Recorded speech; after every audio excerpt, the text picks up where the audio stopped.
Last Friday, we started chapter 2 talking about the development of the earliest civilizations. Okay? We started off talking about, and we did this in chapter 1, agriculture. Basically, humans learn how to not only domesticate plants but also animals, so that humans no longer have to be hunter-gatherers. They can stay in one place, grow food on purpose, raise animals on purpose, and get all of the benefits that come from being in one place, and of course the different plants, the different animals, etc. Okay, and of course always remember, more food equals more people equals more food equals more people, and the cycle continues. Okay, but of course water is key to all of this. What do we use water for when it comes to the early agriculture? You can say, yeah, I remember. Okay, plants and animals need it. Okay, you can't grow your plants without water. Your animals can't drink, and who else needs water? Us. Oh yeah, we do. Oh yeah, that's right. We got to drink. Speaking of which, give me 2 seconds. All right. So yeah, water is key, and so that is why the earliest societies all developed along major rivers, because the water's there. Okay, and so the very first society that we looked at, okay, was Mesopotamia. You do need to know this. Where is Mesopotamia in modern terms? Iraq. Okay, boom. All right, and yes, in this case, they not only had one major water source, they had 2. All right, the Tigris and the Euphrates. Okay, and so basically what happens is both rivers flood. They leave the soil full of nutrients, and of course then they recede, and humans then are able to plant their crops there. Of course, as humanity grows, then of course they need to be able to use this water in other areas, and so humans develop early forms of irrigation. I think this is where we left off, where they dig levees, they dig primitive canals, okay, to be able to channel the water where they need it, okay? Now, oh yeah, okay, so all of this I just said, okay? And of course, when it comes to Mesopotamia, all right, the problem, all right, with it is that, yes, it is a desert, okay? But with the water from the rivers, they're able to grow different kinds of food. Of course, that is the only thing they can do. That is literally the only resource they have, okay? And so they turn to trade with other areas that surround them, okay? They trade their food for all of the other things that they need in order to, it's not just surviving, you're actually, enjoying life a little bit. Okay, now, one of the big things that the Mesopotamians come up with, they're playing around with metals.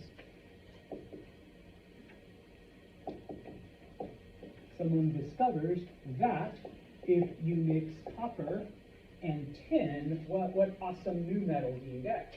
Bronze.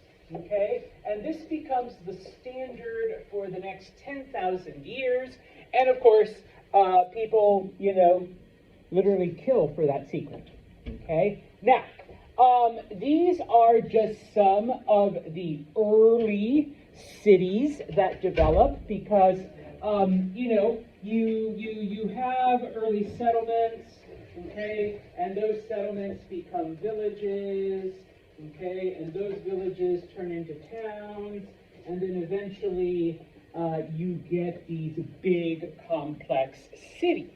Okay, now, remember, this takes about 3,000 to 4,000 years to happen. It just doesn't suddenly, boom, you have a major city, okay?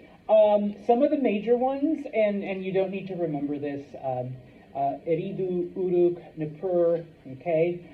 You had some slightly smaller cities like Ur.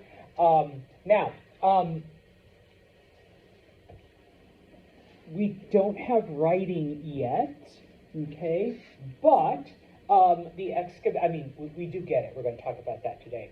But the excavations have shown, number one, these are the two big things we notice from the prehistoric stuff. Number one, they all had a very complex system of worship. Okay? Now, I do have to say, first off, okay, when it comes to religion, gotta show you the product. Okay?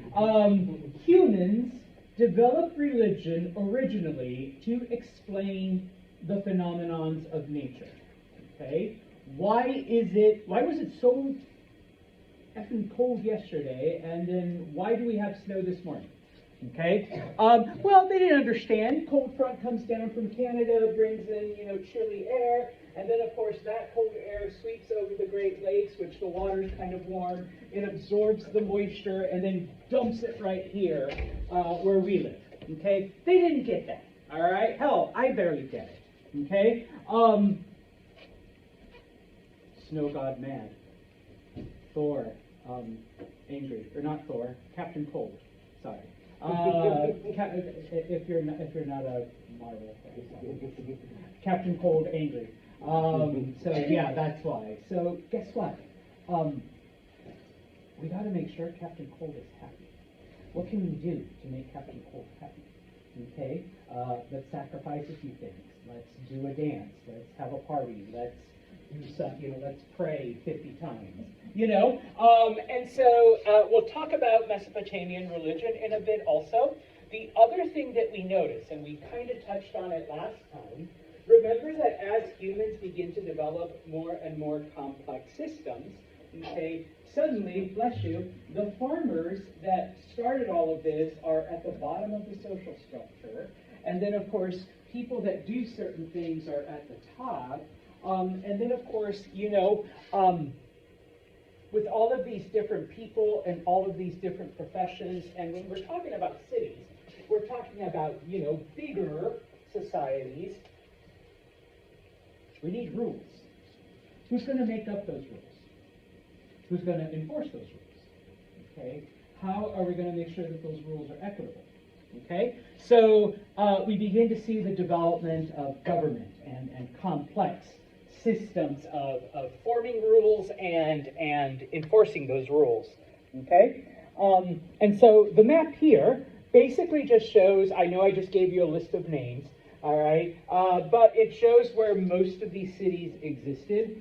FYI, most of them were in the southern part of Mesopotamia, because that's where the two rivers meet. That's where like the most fertilist land would be, and of course where most of the people are.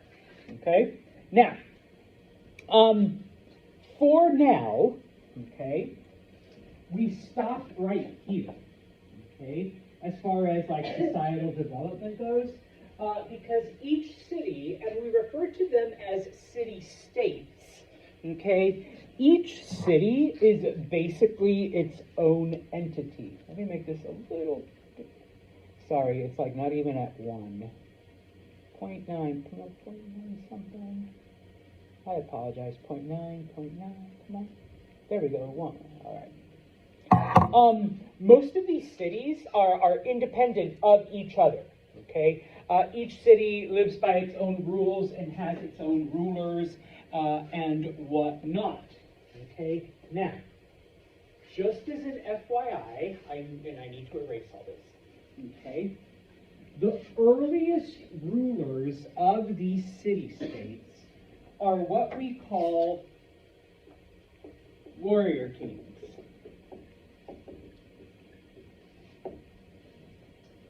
Because how did they determine who was going to be the leader?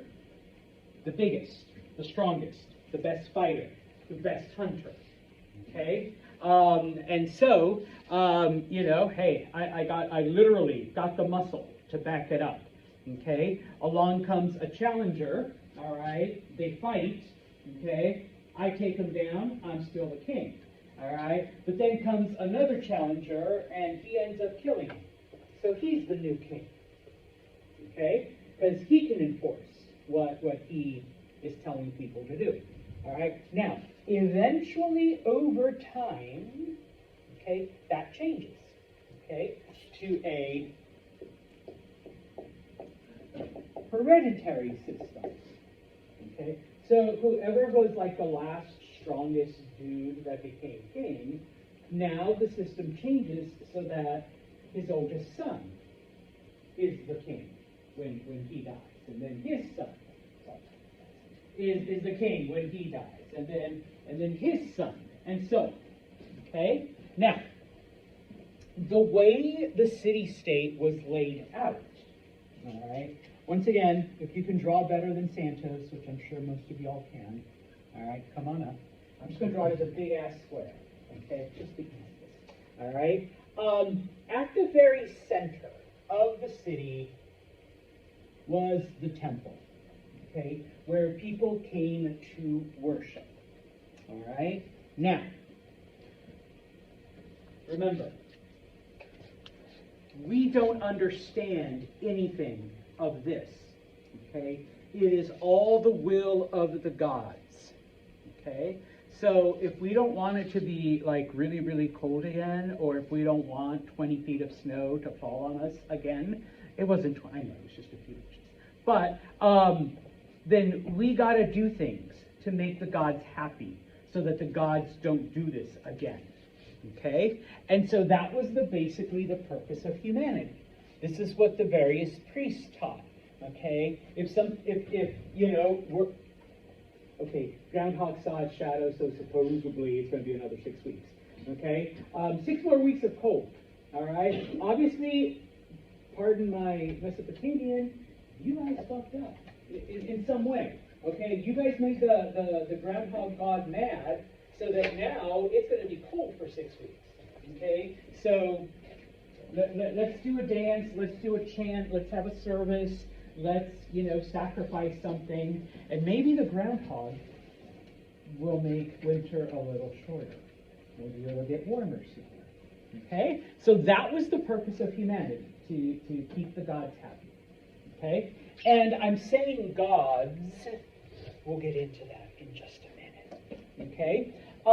Now, the city also served, in addition to the religious center, the economic center. This is where people came to buy, sell, trade, do all of that stuff.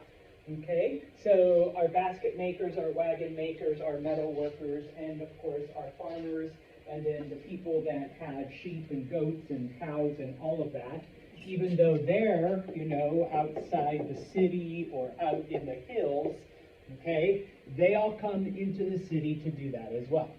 All right? Now, we have found, once again, that the largest homes, and I'm just drawing little square houses, they lived in huts, but the largest homes were reserved for, obviously, the king, the rulers, and the priests, okay? Because, the king ruled over everything, and the priests talked to the gods, okay? Now,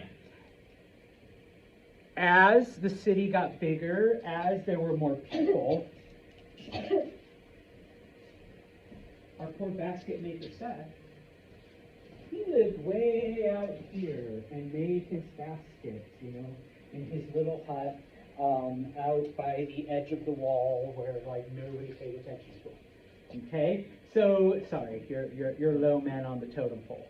So depending on your social status, okay, depended on where your house was, and the reason why is because, remember, I erased it. Water is key. Okay, each city had a canal that ran through the center, right next to the temple. Who lives next to the temple again? The priests and the rulers. Who lives really, really, really far away from the temple? Seth and our wagon maker and our well, you make tools, so maybe you're kind of right here. Okay? And so the king doesn't even have to walk anywhere, neither does the head priest. But the other people, the lower on the social status you were, the farther you have to walk in just to get water. Doesn't that decrease reproduction if it comes outside the city? No, because they're getting their water directly from the source. Okay, these are the people that live within the city. Okay, And so we see then this social hierarchy. Okay? You know who is more important by how easy it is for them to access water. Now, we're talking about the city. Okay? Farmers and ranchers and, you know, hell, I'm just going to walk down to the river myself. Okay? Type of thing. Okay? So, all right? Now, when it came to religion, okay, you got to know the P word.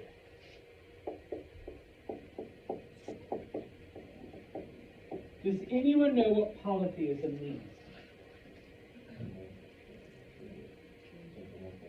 Multiple gods. Okay, the belief in multiple gods. All right. Now I know, no offense if you're not, but I know that today most major religions are monotheistic, one God. Okay.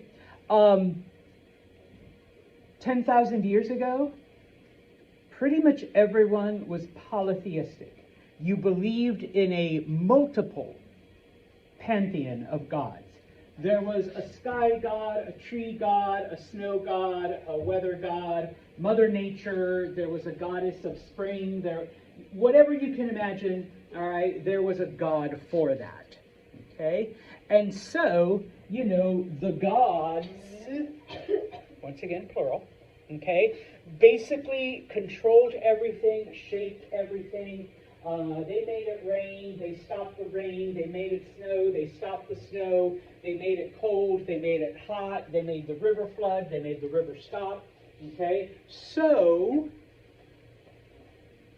who did you have to keep happy? The gods. Okay? And of course, the priests were their spokespersons, and, you know, they tried to interpret the will of the gods.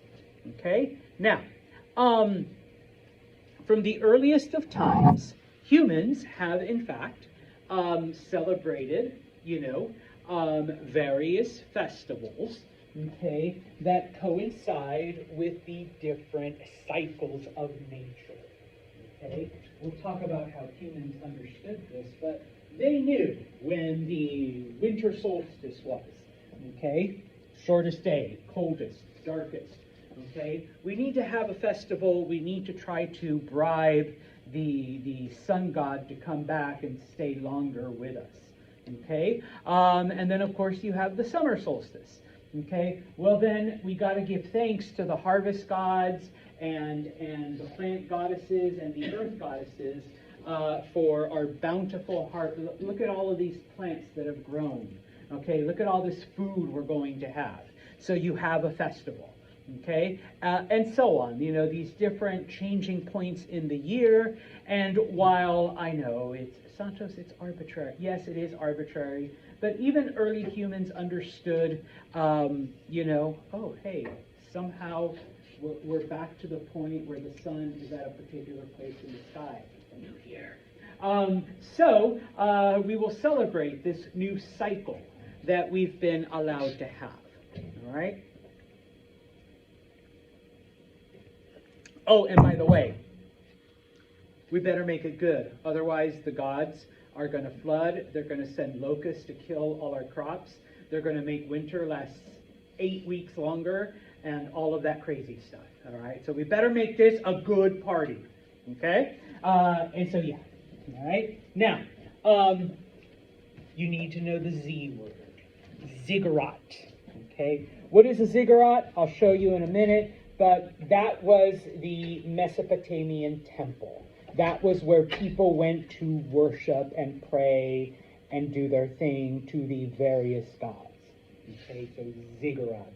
If you don't spell it right, that's okay. But as long as I see a Z there and then like ot, all right, then I know what you're trying to say. Don't worry, it's taken me forever to figure it out. I can never remember, 1 G or 2, okay, type of thing. All right. Now, I should have put these two together. I apologize. Okay. Like I said, eventually the priests realized that with our king, okay, we got to make sure the people continue to listen to us. and the biggest influence over that is the king. So we tell the people that the king is divine, the king has been chosen by the gods, and of course the king says you have to listen to the priests because I'm part God, and so on. Okay, so from the earliest points in humanity, not to be too cynical, but I'll admit it straight up, I'm not very religious. All right, and yeah, I will criticize religion, any religion, at any point. Government and religion, like, I help you, you help me. All right, and we'll make sure we both keep the people down. Okay, we can kind of see that right now. One of the most famous stories, okay, we'll talk about the invention of writing in a second, and I should have switched this around, okay, but one of the most famous stories from the Mesopotamians is called the Epic of Gilgamesh, okay.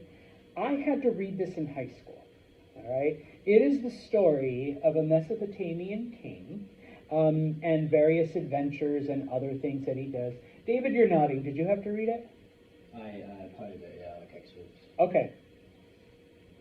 Anyone else have to read parts of it, or excerpts, or the whole thing? Okay, just me and David went to crap school. No, where they made us read this, ancient literary piece. And it has to do with one of the kings, a man named Gilgamesh, okay? And this is where we get a lot of our insight, okay? This is where we learn that they were polytheistic.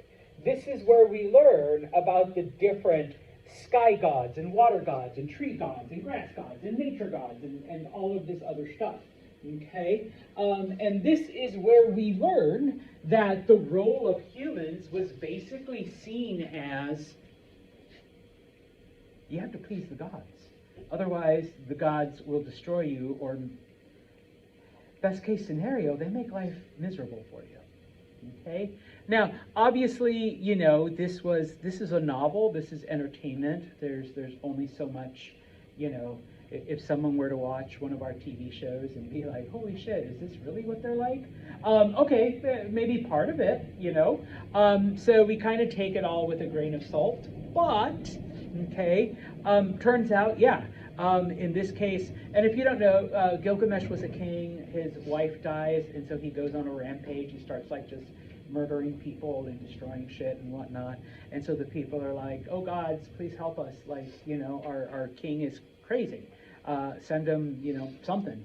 And of course they send him a companion named Enkidu, and so then he has a BFF now, and him and Enkidu go off on adventures, and hunt and kill and attack and conquer and all this other stuff. But then Enkidu dies and Gilgamesh goes crazy again. All right, yeah, I know. So yes, okay. So we actually learn a lot from the story. Okay. This is what we believe a ziggurat looked like. Okay, Mr. Santos, how do we get that clue? Because if you go to Iraq, you will find these, okay? So we basically, kind of extrapolate, okay? Now, this is just Mr. Santos being a nerd, but no matter which culture you look at, no matter what stories you read, whether it's monotheistic or polytheistic, for whatever reason, humanity has always elevated the gods up here, okay? Ziggurat, you gotta climb it, okay? The Greeks believed that their gods lived in Mount Olympus, which was the tallest mountain in Greece. So you've got to go up, okay? If you're Judeo-Christian, you believe that heaven is up and hell is down, okay? Type of stuff. So different cultures look at it that way, okay? All right, moving on then, away from the religion, just a little bit though, okay? Like I said, as these cities begin to, become more complex, as society, okay, begins to develop into different levels, all right? Now, once again, this takes thousands of years. It's not like, suddenly our culture is now this, okay? The rulers, the king, yeah. It starts off as, we fight each other. Sorry, ladies, it was usually just the men. We fight each other, and whoever's stronger is the king, and whoever can keep, beating up everyone else it continues to be the king until someone shows up and kills him. Okay, but over time, it does become hereditary. Okay, and so, you can't just be walking around and accepting challenges from everyone anymore. So the lives of the rulers become isolated. Okay, it becomes a privilege to be able to speak to the king or the prince or the princess or whatever. Okay, they are kept away from the common people. All right, and you begin to have, okay, other specialties when it comes to the government, because not everyone can just go up to the king anymore. Okay, now, in addition to the kings, just remember, government and religion are like this. You help me, I help you. All right, the priests as well. Okay, and so yes, you might have the high priest, the mega high priest, the ultra mega super Metatron priest. Okay, and then of course you have the average ones, the common ones, the ones that actually deal with the people. Okay, and so yeah, you begin to see this, and so eventually, okay, and I put there bureaucrats. You don't have to use that word. That's why I put underlings, in parentheses, because even in our system of government, there's the person when you walk into, let's say, City Hall, and you need to, talk to someone. There's the person sitting right. You're not going to walk in and just talk to the mayor. There's the person sitting there thinking, go, what the hell do you want? No, you got to go upstairs, room 23B. You got those people, okay? And so, yeah, we begin to see the formation of that kind of stuff. And they're the ones that are now dealing with the people. You don't just walk up and say, yo, king. All right. No, first you got to talk to the undersecretary of underling, under something, whatever's. Okay? And I suppose eventually you can make it up, to wherever you are. Just like even today, like I said, you walk down, the City Hall. It's just that way, at least if you live in Utica, and you're going to encounter him. Okay? He may not even look at, thank you. He may not even look at you for 20 minutes. What? All right, they're always happy. Sorry if you work in the city office, they're always happy. Munita's like, yeah, they are. It's like, what do you want? Okay, so you have those, okay? And at the same time, like I said, you're not going to deal with the mega high priest with the giant robes. You don't just walk in and talk to the Pope or something like that, all right? You're going to deal with the under people, okay, when it comes to those things, okay? And then, of course, for everyone else, okay, we begin to see a division between the people who make things, okay? So suddenly, we do see our wagon maker as important, because without our wagon maker, how are we going to move crops? How are we going to move things from point A to point B? Our basket maker, even though he lives next to the dirtiest part of the wall, sorry, Seth, without him, how are you going to carry your stuff? You're like, here's my wheat. No, you can carry it all in baskets. You put those baskets in Madison's carts, and now you can push them places. Okay, and do all of those things. And then, of course, remember, this isn't a concrete lined canal that has been, meticulously mapped out by engineers. No, it's just a pit that people dug in the dirt. So what do you got to keep doing constantly? You got to keep maintaining it, making sure that the water flows. So you have those workers. They're not slaves, but their job is literally to just dig and make sure that the canal keeps going. All right. The other thing that we begin to see as society becomes complex, because like I said, when humans were hunter-gatherers, men and women both did everything. Okay? That's how you kept your family alive. Now, okay, society becomes patriarchal, number one. By patriarch, it doesn't just mean male, it specifically means father. So the senior male. So it doesn't matter if you're 40 years old with your own life and children. If dad's still alive, even though I'm like 80, you're still doing what dad does. Okay? Type of thing. All right? Men, okay, your job was to support your family, provide for them, house, home, food, all of that stuff, protection from danger, from the elements, from whatever. I'm going to apologize to you ladies so much this semester. Cook, clean, make babies. That's it. Okay? Preferably male babies. Okay? If all you end up having is like 5 girls, it's your fault. All right? You're a bad wife. Okay? You're smiling. All right? Fast forward to 2025. What do we know about biology? Whose fault is it? It's the man's fault, yeah. With the X and the Y chromosome, it's the guy. All right? Has nothing to do with the woman. All right. But yeah, no. If you have all daughters, yeah, it's the wife's fault. All right. You're a bad wife. We're going to divorce you, or if you're King Henry VIII, just kill you. To provide sons. Why were sons important? Yes. You have an heir. You have someone to inherit everything. Otherwise, one of your daughter's husbands would get it. And then the name dies and our family's gone. All right, so yeah, okay. Okay, what time is it? Oh, all right, now, we finally get to writing, okay?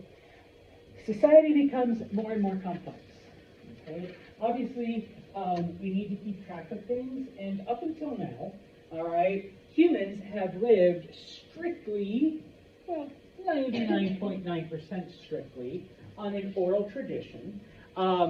Yeah, we can paint things to show things, but gee, art can be so subjective, what am I actually painting? Okay, and so, the Mesopotamians, just FYI, the Mesopotamians develop writing. Okay, they are the first. Okay, now, it's not like this. This comes thousands of years later. All right, the earliest form of writing is what we call pictographic, because, like I said, humans have been painting pictures. Okay, it's what they know how to do. Okay, except now we're making it a bit more complex. Okay, number one, these pictures represent two things. They can either represent a sound, okay, because, when we talk, we make sounds, all right, so a picture will represent a particular sound, or a picture will represent an abstract concept, all right, and the best thing we got now, all right, I don't get all of them, all right, I'm old, but you got emojis, okay? If you send someone a happy face emoji, what thought or emotion are you transmitting? Positive? Okay. I always thought it was happy. I'm happy. Okay? But yes, it could be yeah, I guess happiness is positive. See, that's the problem with a pictographic. See, we got two interpretations here. All right? But we'll get to that later. All right? But yeah, and so our symbol could either be a sound or it could be an idea, okay, that we're sending. All right? You do need to notice Some people say cuneiform. I was always taught cuneiform. That is the Mesopotamian writing, okay, cuneiform. All right. What they would do is they would take a mud tablet, okay, they would etch things in the mud, they would let it dry, and now we have a record. You need to know how it's made or just the way on that. Oh, no, I'm sorry? You need to know the whole way it's made. Oh, I thought you were asking about cuneiform itself. No, just the word, okay? Although, you know, you can totally see later. Yeah, etchings and mud tablets. Okay, boom. Okay? Now, not everyone knows how to do this. Because once again, remember, you know, and I'm sorry, remind me of your name. Nahira and I, we both saw a happy face. She thought positive, I thought happy. Okay? Because, you know, there's different interpretations. Okay? Only certain people could do it. All right? Heck, even up until like 100 years ago here in the United States, not everybody could read and write. Okay? So we have a new social class, the social class of scribes. People whose only job is to do what? Right. Yeah, that's all they do. Okay? Now, before this, obviously, everything is an oral tradition. Everybody is keeping it, you know, you're talking, you're remembering, and yeah, there would be a designated rememberer, okay, and then your son would be the next rememberer, and stuff like that. Okay, well, now that rememberer is a scribe. And so he teaches his son how to, you know, the system of writing, and, you know, we're keeping track of things that way. Okay? Now,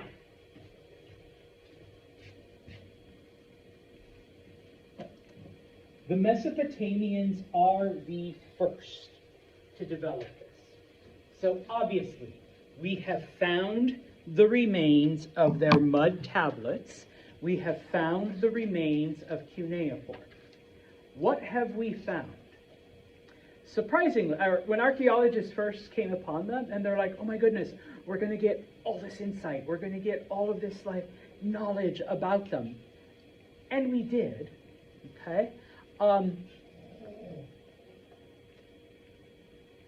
Most of what we found were receipts. Business transactions. I sold Seth 10 bushels of wheat. He gave me 3 baskets. And archaeologists and historians were like, what? A goddamn receipt? Like those things that CVS just gives you like endlessly? And it's just like, yeah. And so then they find another tablet. And it's like, David sold 3 pounds of copper and received, you know, 5 gold coins in exchange. Yeah, I was going to say, scribes and one just like the hierarchy of secretaries. It was like, what? Okay, now obviously it wasn't all that, but most of it were receipts. Okay, we do get some items of history. Okay, obviously, and yeah, economic stuff. Okay, those receipts and those transactions. I put here people's history because obviously now that we no longer just have to remember, you know, oh yeah, I remember great grandma told us that. No, now we can go to a scribe and say, okay, scribe, this is what my great grandma told me. And so now we keep this tablet, you know, and it's just like, okay, here's these family stories. Okay. In addition, for our temple services, okay, you no longer have to remember the prayers or the chants or the songs. Okay, so we have found tablets with different, you know, I put hymns there, but I suppose if you want to write prayers or you know, whatever, ceremonies, the different things that people had to do. Okay? Now, I'll talk about what I mean by Sumerian in a second. Obviously, a list of all the rulers, Okay, that was pretty important to them. So we have found multiple lists of the different kings. Okay? See, that's the kind of stuff archaeologists thought they were going to find a shit ton of. Instead, we found receipts. Okay? One of the things that they find in a lot of different places, and this is something else that to me, as a history person, is kind of fascinating, okay, is that no matter which culture you look at, no matter like what religious or whatever tradition, not every, but a lot of cultures have a flood story. The Mesopotamians were no exception. They had a story of a giant flood that came. Now, specifically though, all right, it only destroyed the city of Uruk. It wasn't like, like the whole world was destroyed. It destroyed the city of Uruk, okay? But some of the other things, there was a person who was warning them. It rained. It wasn't because the river overflowed. It was because it rained a lot. All of this other stuff. In those cases, it's kind of similar to the biblical story. And if you look at other cultures, you do see those kinds of similarities. But there wasn't like all the, he had to get all those animals and, and build a giant boat. And no, there was no boat. There were no animals. There was just a lot of rain. The entire area flooded, and one of the major cities was destroyed. Okay? But, like I said, if you look at other cultures, they also have similar stories of massive floods that do, not a worldwide thing, but they do like some kind of damage. So, to me, it's always fascinating. All right? And then finally, of course, we already mentioned it before, amongst the receipts, amongst the receipts and personal stories and ceremonies and kings and this story of a great flood, we also find the story of Gilgamesh. Suddenly it's like, oh, hey, the world's oldest novel. Okay, now, is there an older novel? Probably, but I should say the oldest surviving written story. Okay, FYI, you can find it on the internet if you really want to read the Epic of Gilgamesh. Okay, it's in English, all right, or whatever language you want to read it in. All right. These are samples of cuneiform. Okay, just pictures of tablets that we have found. Okay, bless you. Don't ask me to tell you what it says because cuneiform is not one of the languages I've studied. Okay, so I couldn't tell you. All right, I take them at their word. Okay. Okay, so finally, all right. Yes, because we'll stop at Egypt. Finally, okay. Like I mentioned, okay, over the thousands of years, we go from settlements, we go to villages and towns and cities and etc. Okay, after several hundred years, these independent cities begin to unite and come together. Okay, now, just like everything else, some of them do it by treaty, by negotiation. Some of them do it by war and conquest. Okay? Now, the southern part of Mesopotamia, okay, it becomes an area called Sumer.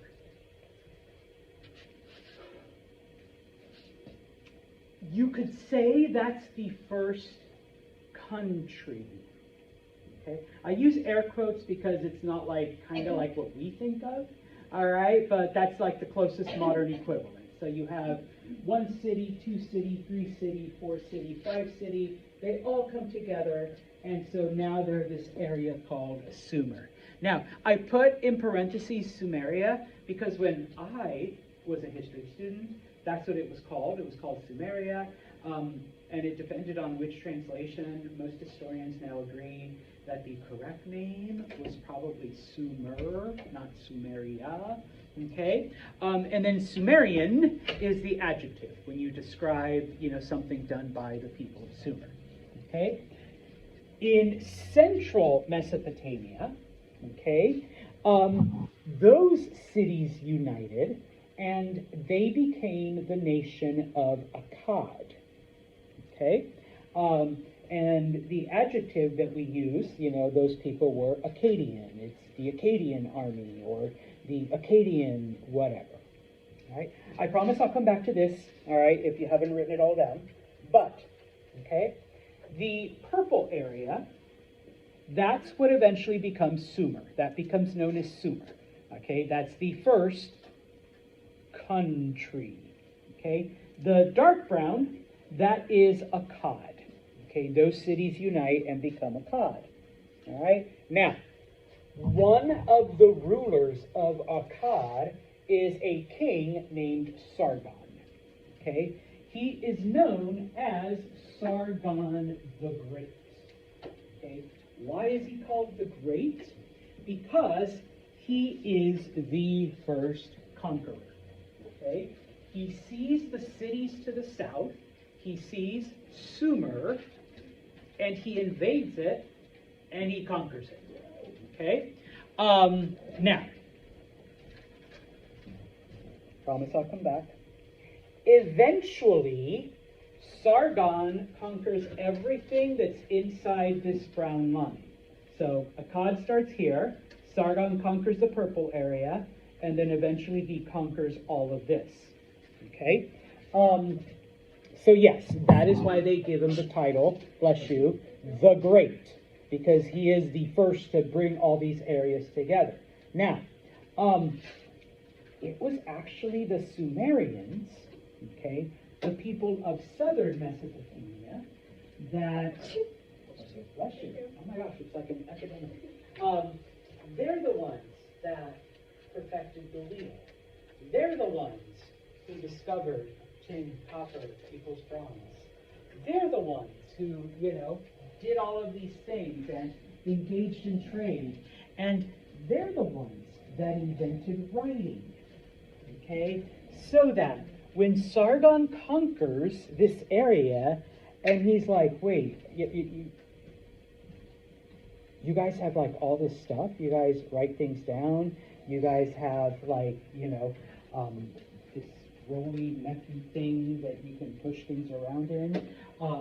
What's this cool, awesome metal you guys have? This is how the secret gets out. Sargon and the Akkadians. All right? They take all of this, because remember, he also conquers other areas, and he also, trades with other areas, and so that's how these Mesopotamian ideas spread, okay, into other parts. All right? Now, there's one more thing that the Sumerians come up with that we still use. Okay? Oh, but before I give you that, just so you know I wasn't lying to you, where are you? Here we go. A friend of mine sent me this. Okay? If you think Karens are a new phenomenon, they're not. Okay? Because one of those earliest cuneiform writing complained about delivery of the wrong grade of copper. Okay? Even 10,000 years ago, Sumerians were saying, I want to see your manager. Okay? I was supposed to get this kind of copper, and instead you gave me a different kind of copper. How the hell am I supposed to make bronze with inferior copper? Okay, so, now, the other thing that the Sumerians came up with.